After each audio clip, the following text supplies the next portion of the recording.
বন্ধু, দেশে তো সেই গ্যাঞ্জাম চলতেছে কোটা বিরুদ্ধে নিয়ে। কোঠা প্রথা আন্দোলনের জন্য সকল ছাত্রছাত্রী মাঠে নেমেছে। বন্ধু, এইরকমই অবস্থা হয়েছে যে এখন দেশে কারফিউ জারি করে দিয়েছে সরকার। ঘর থেকে বেরোনো নিষিদ্ধ, আর্মি নামিয়ে দিয়েছে। এখন দেশের অবস্থা যে কি হয়। যা অবশ্য ঠিক।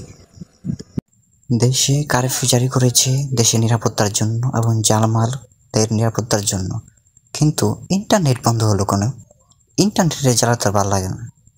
বন্ধু, এই যুগে ইন্টারনেট ছাড়া কোনো ভালো লাগে? গার্লফ্রেন্ডকে চ্যাট করতে পারছি না।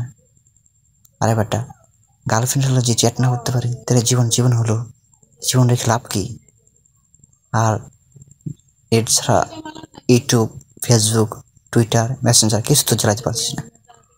বলতো কেমনটা লাগে? আরে বন্ধু, চাকরি তো দিতেছে, তাও মানলাম।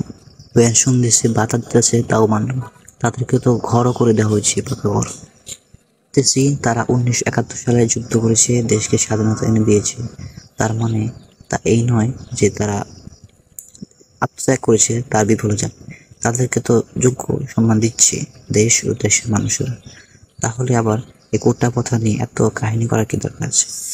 তাদের সন্তানরা পাবে, আবার তাদের নাতিরা পাবে। সরকারি চাকরিরা যদি সরকারি চাকরির সন্তানরা যে সরকারি চাকরি পায়, তাহলে মেয়েটার দাম থাকবে কোথায়? এবং যারা কষ্ট করে করবে, তারা কি ঠিক মতো অনুযোগ্য পাবে? বন্ধু, আমার বাবাও তো একজন মুক্তিযোদ্ধা, তাই বলে তাই গিয়েছে আমি কোটার সুবিধা নেব না। আমার মেধা দিয়ে আমি যদি চাকরি পাই তাহলে পাবো, না পেলে না পাবো।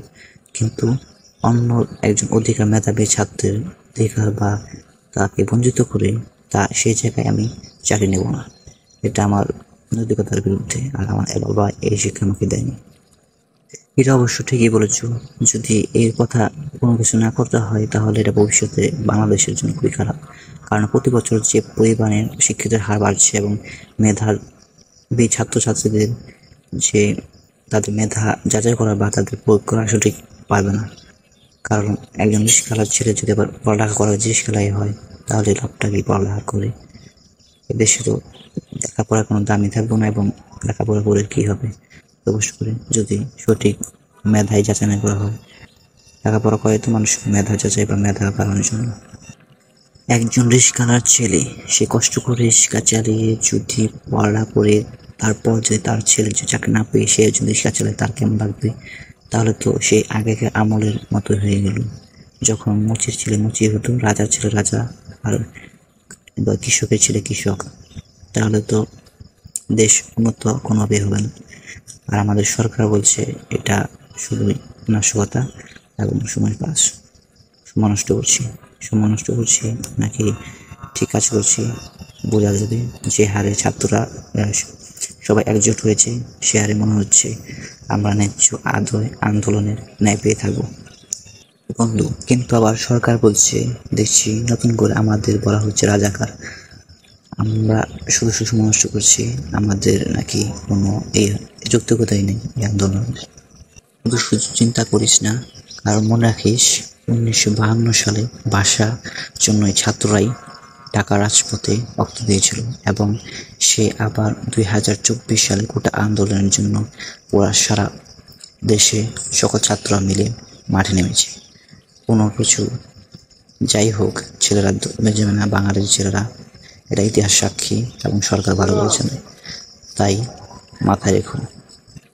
সরকার বলে, লোকে বলে আমরা নাকি আগামী দিনে ভবিষ্যৎ। আমরা যদি ভবিষ্যৎ হই, তাহলে আমাদের দাবি মানতে হবে। আর আমরা যখন মাঠে নেমেছি, আমাদের দাবি যতদিন না মানা হবে ততদিন আমরা থাকবো। আর সরকারকে এটা মানতে হবে, ছাত্র কী জিনিস তা বুঝতে পারবে। ছাত্র সমাজ কাউকে ভয় পায় না। আমরা যে দেশ গড়তে পারি, দেশকে ভাঙতে পারি, এবং দেশ আমাদের দ্বারাই সূচনা হবে। রাখবা। যাই হোক না কেন, এ দেশ থেকে বৈষম্য দূর করে ছাড়বো। কোনো ভেদাভেদ থাকবে না, যোগ্য ব্যক্তিরাই তার যোগ্য স্থান পাবে। কোনো কোটা বা কোনো খালু মামা দিন শেষ হতে চলেছে। না হলে এভাবে দেশ চললে দেশের তো ধ্বংসের পথে যাচ্ছে। শিক্ষা ব্যবস্থার কোনো থাকবে না ভবিষ্যৎ। আর আমরা চাই না আমাদের ভবিষ্যতের পরিচালনার পরবর্তীতে এই সফলতা থাকুক। এর জন্য একটা উদ্যোগ নিয়েছি, যা সফল করে ছাড়বো ইনশাল্লাহ। তুমি যাব না। 1971 সালে মুক্তিযোদ্ধারা কি এই আজকের এই বাঙালি বা কোটা ভোগী বা যে ভাতা দিচ্ছে সেই সুবিধার জন্য যুদ্ধ করেছিল? না, দেশ এবং স্বাধীনভাবে কোনো বৈষম্য থাকবে না তার জন্য যুদ্ধ করেছিল। এটা যদি বুঝতো আমাদের দেশের মানুষ এবং সরকার, তাহলে দেশটা আসলে কতদিন সুন্দর হতো। আফসোস, দেখি কি হয়। আমাদের দাবি আমরা কিছু করতে পারি কিনা। তারা আমরাও যে আন্দোলনে যোগ দিই, দেশের সব ছাত্রদের এটা দায়িত্ব এবং সবাই যোগ দিচ্ছে, এবং আমাদের ছাত্র হিসেবে একটা দায়িত্ব আছে যে তাদেরকে সাপোর্ট করা এবং এই আন্দোলন সফল করা এবং আমাদের দাবি এবং সবার সর্ব অধিকার বৈষম্য নিশ্চিত করা। চলো আমরাও যোগ দিই। হ্যাঁ বন্ধু, ঠিক কইছো, চলো যাই। আমাদের তাদের দরকার, ছাত্র হিসেবে আমাদের দায়িত্ব আছে।